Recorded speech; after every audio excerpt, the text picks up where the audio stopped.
بسم اللہ الرحمن الرحیم۔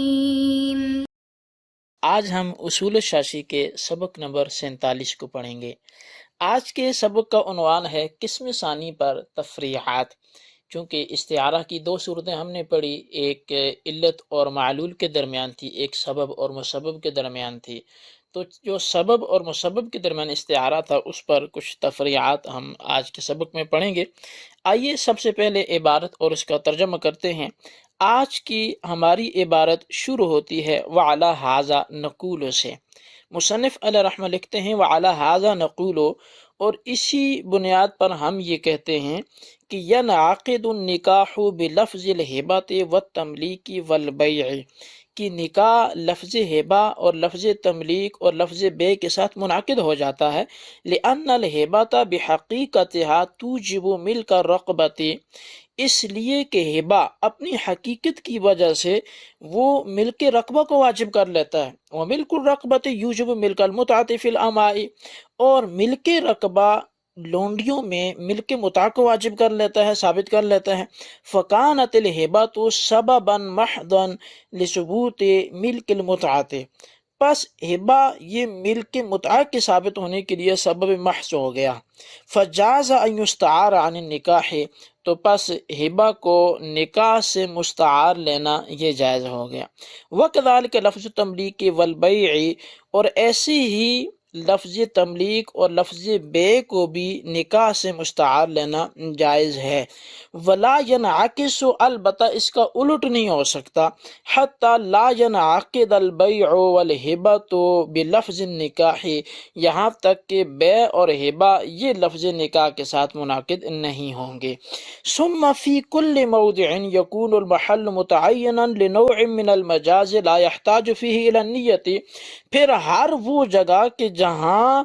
محل مجاز کی کسی قسم کے لیے متعین ہو وہاں نیت کی احتیاجگی نہیں ہوگی، نیت کی ضرورت نہیں ہوگی۔ لا یقال، اور یہ اعتراض بھی نہ کیا جائے کہ وَلَمَّا كَانَ إِمْكَانُ الْحَقِيقَةِ شَرْطًا لِصِحَّةِ الْمَجَازِ عِنْدَهُمَا، کہ جب حقیقت کا ممکن ہونا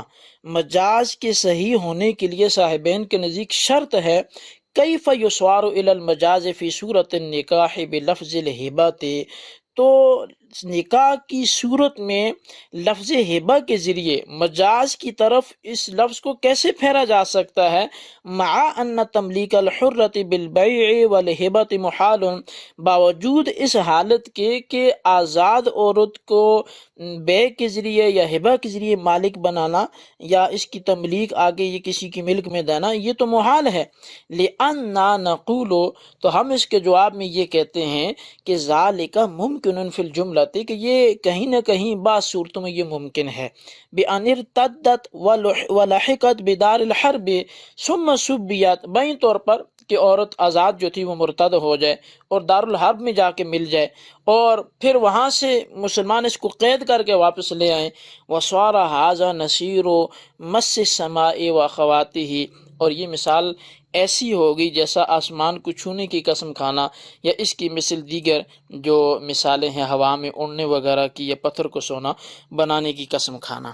یہ تھا ہمارا آج کا سبق اور یہ اس کی عبارت اور اس کے ترجمہ تھا۔ آئیے اب اس کی باقاعدہ وضاحت کی طرف بڑھتے ہیں۔ اس سے قبل مصنف نے یہ بیان کیا تھا کہ سبب بول کر مسبب مراد لینا جائز ہے، اسی پر یہاں سے چند الفاظ کو بیان کر رہے ہیں کہ جن سے مجازن نکاح منعقد ہو جاتا ہے۔ مصنف نے فرمایا کہ نکاح لفظ ہبہ، لفظ تملیک اور لفظ بے سے منعقد ہو جاتا ہے، لہٰذا اگر کسی عورت نے دو مردوں کی موجودگی میں کسی مرد سے وہبت نفسی لکا کہا یا ملکت نفسی لکا کہا یا بیت نفسی لکا کہا تو مرد نے قبل تو کہا تو نکاح منعقد ہو جائے گا۔ اس کی وجہ یہ ہے کہ لفظ ہبہ، تملیک اور بے سے انسان شے کا مالک بن جاتا ہے، جیسا کہ ملک رقبہ کے واسطے سے لونڈیوں میں ملک متع بھی حاصل ہو جاتی ہے اور نکاح سے بھی ملک متع کا حصول ہو جاتا ہے۔ لہٰذا لفظ ہبہ، تملیک اور بے نکاح کے لیے سبب محض ہیں کہ جن سے نکاح کا منعقد ہونا درست ہوگا، چونکہ اصل یعنی ہبہ، تملیک اور بے بول کر فرع یعنی نکاح مراد لینا جائز ہے، لیکن فرع یعنی نکاح بول کر اصل مراد لینا یعنی ہبہ تملیک اور بے مراد لینا یہ جائز نہ ہوگا۔ یعنی کہ اگر کوئی ایک شخص دوسرے کو لونڈی ہبہ کرتا ہے یا بے کر لیتا ہے، بیچ لیتا ہے یا ویسے مالک بنا دیتا ہے، تو ملک رقبہ کے واسطے سے وہ اس کی ملک متع کا بھی مالک ہو جائے گا۔ تو لہٰذا ملک متع کے حصول کے لیے یہ ہبہ، بے، تملیک یہ سبب محض ہو گئے ہیں۔ تو لہٰذا یہ سبب بول کر مسبب مراد لیا جا سکتا ہے، بے بول کر نکاح مراد لیا جا سکتا ہے، ہبہ تملیک بول کر نکاح مراد لیا جا سکتا ہے۔ لیکن چونکہ یہاں استعارہ جانب واحد سے ہوتا ہے، دونوں طرفوں سے نہیں ہوتا، اس لیے اس کا الٹ جائز نہیں ہوگا۔ اب اس حوالے سے مصنف علیہ رحمہ نے ایک اور وضاحت کی، جو ایک قاعدہ آپ سمجھ سکتے ہیں کہ مجاز کی وہ کون سی صورت ہے کہ جس میں نیت کی ضرورت نہیں ہوتی۔ تو مصنف نے فرمایا کہ ہر وہ مقام کہ جس میں مجاز متعین ہو کہ حقیقی معنی مراد لینا ممکن ہی نہیں ہے، تو مجاز مراد لینے کے لیے نیت کی ضرورت نہیں کرنی پڑے گی، کیونکہ نیت کی ضرورت وہاں پڑتی ہے جہاں دو یا دو سے زائد معانی میں سے کسی ایک معنی کو متعین کرنا ضروری ہوتا ہے، جبکہ یہاں مجازی معنی متعین ہو، جہاں پر مجازی معنی متعین ہو تو وہاں نیت کی ضرورت نہیں پڑتی۔ مثلا اگر کسی اجنبی آزاد عورت سے کسی مرد نے کہا مالکینی نفسکی، کہ تو اپنے نفس کو مجھے مالک بنا دے، تو اس عورت نے کہا ملکتک نفسی، کہ میں نے تجھے اپنے نفس کا مالک بنایا۔ اب ان الفاظ سے نکاح منعقد ہو جائے گا اور نیت کی ضرورت بھی نہیں ہوگی، کیونکہ یہاں مجازی معنی یعنی جو نکاح کا معنی ہے یہ متعین ہے۔ کیوں متعین ہے؟ چونکہ آزاد عورت تملیک، ہبہ وغیرہ کے حقیقی معنی کا محالی بننے کی صلاحیت نہیں رکھتی، اس کا تو کوئی مالک بن ہی نہیں سکتا، وہ تو اپنے آپ پر کسی کو ملکیت دے ہی نہیں سکتی، لہٰذا مجازی معنی متعین ہو جائے گا۔ البتہ الفاظ کنایہ میں نیت کی ضرورت پڑتی ہے، مثلا بیوی کو انت حرۃ کہا جائے تو اس بھی کیونکہ کنایہ کے الفاظ ہیں تو اس کے الگ احکامات ہیں، اس کی بحث کو یہاں پہ ہم نہیں بیان کریں گے، جب کنایہ کی بحث آئے گی تو انشاءاللہ وہاں اس کو بیان کیا جائے گا۔ بہرحال اگر آزاد عورت کہے کہ میں نے اپنے آپ کو تجھے مالک بنایا تو اس کا مطلب ہے نکاح کیا، کیونکہ یہاں نیت کی احتیاج کی نہیں ہے۔ اب آخری آج کے سبق کی ہماری جو بات ہے وہ یہ ہے کہ اسی آخری بات پر جو ابھی ہم نے مکمل کی، صاحبین کے موقف کو سامنے رکھتے ہوئے اعتراض کیا جاتا ہے۔ اعتراض یہ ہے کہ صاحبین کے نزدیک مجاز کی طرف رجوع کرنے کے لیے شرط یہ ہے کہ حقیقی معنی پر عمل کرنا ممکن ہو، لیکن کسی امر عارض کی وجہ سے یہاں حقیقی معنی مراد لینا جائز نہیں ہے، تو معنی مجازی کی طرف رجوع کیسے کیا جا سکتا ہے؟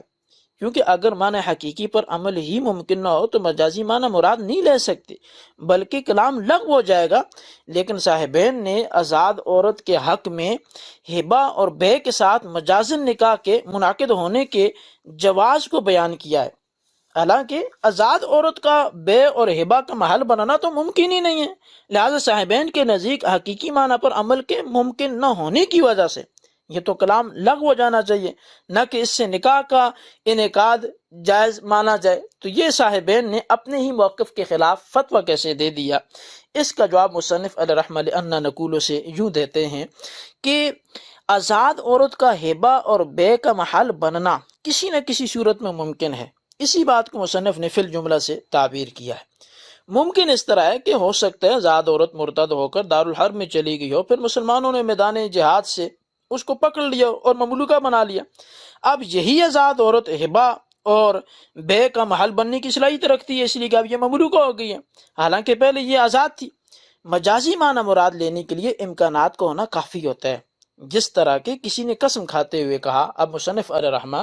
یہ نظیریں پیش کر رہے ہیں کہ مجازی معنی مراد لینے کے لیے امکانات کو ہونا کافی ہے حقیقی معنی کے لیے، تو لہٰذا کسی نے قسم کھاتے ہوئے کہا کہ میں آسمان کو نہیں چھوؤں گا، اسی طرح یہ کہا کہ میں پتھر کو سونا بناؤں گا،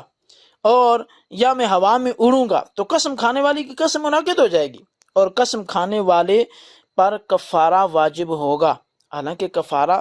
اسی صورت میں واجب ہوتا ہے کہ جب قسم کو پورا کرنا ممکن ہو، مگر قسم پوری نہ کی ہو تو پھر کفارہ لازم ہوتا ہے، مگر چونکہ یہاں مذکورہ صورتوں میں عادتاً عرفاً قسم کا پورا کرنا محال ہے، لہٰذا کفارہ واجب نہیں ہو جانا چاہیے، کیونکہ جو کفارہ کے ثبوت کے لیے اصل کا یعنی کہ قسم کا پورا کرنا ممکن ہونا ضروری ہے۔ تو لہٰذا اب یہاں کفارہ کیسے لازم کیا؟ کیونکہ بندے کی طاقت میں نہیں ہے آسمان کی طرف اڑے، اس کی طاقت میں نہیں ہے پتھر کو سونا بنائے، اس کی اختیار میں ہی نہیں ہے کہ وہ ہوا میں اڑنا شروع کرے۔ اگر اس نے ایسی کوئی قسم کھا لی ہے کہ میں پتھر کو سونا بناؤں گا، میں ہوا میں اڑوں گا، یا میں آسمان کو ہاتھ لگاؤں گا، اب اگر اس نے یہ قسم کھائی ہے تو وہ تو یہ کام کر ہی نہیں سکتا۔ تو لہٰذا جب اس کی طاقت میں ہی نہیں ہے تو اس وجہ سے اس پر کفارہ بھی لازم نہیں آنا چاہیے، لیکن اس پہ کفارہ لازم آ رہا ہے۔ اس کی وجہ کیا ہے؟ اس کی وجہ یہ ہے کہ یہ فی نفسی، اگرچہ ہمیں یہ لگتا ہے کہ ان باتوں پر عمل کرنا اس کے لیے ممکن نہیں ہے، لیکن امکان ہے، ہو سکتا ہے وہ صاحب کرامت ہو اور اللہ کا نیک بندہ ہو، اللہ کا ولی ہو، تو وہ کرامت کے ذریعے آسمان کو چھوائے، وہ کرامت کے ذریعے پتھر سے سونا بنا دے، اور وہ کرامت کے ذریعے ہوا میں اڑنا شروع کر دے، جیسا کہ بزرگان دین کیسے واقعات ہیں۔ تو لہٰذا اس کا امکانات چونکہ کہیں نہ کہیں پائے جا رہے ہیں، تو لہٰذا مجازی معنی کی طرف جانے کے لیے صاحبین کے نزدیک بھی حقیقی معنی پر کچھ نہ کچھ امکانات بھی ہوں تو مجازی معنی کی طرف جانا جائز ہو جاتا ہے۔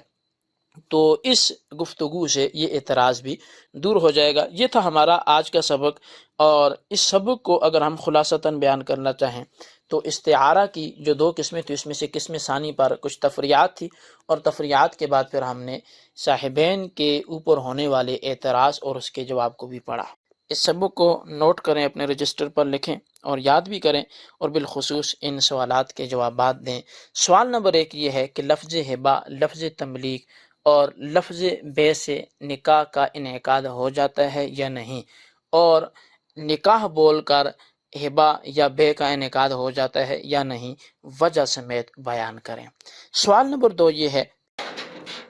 کہ صاحبین کے موقف پر ہونے والے اعتراض کو جواب سمیت تحریر فرمائے۔ اللہ تبارک و تعالیٰ سے دعا ہے جو کچھ ہم نے سنا اسے یاد رکھنے کی توفیق نصیب فرمائے، آمین بجاہ النبی الامین۔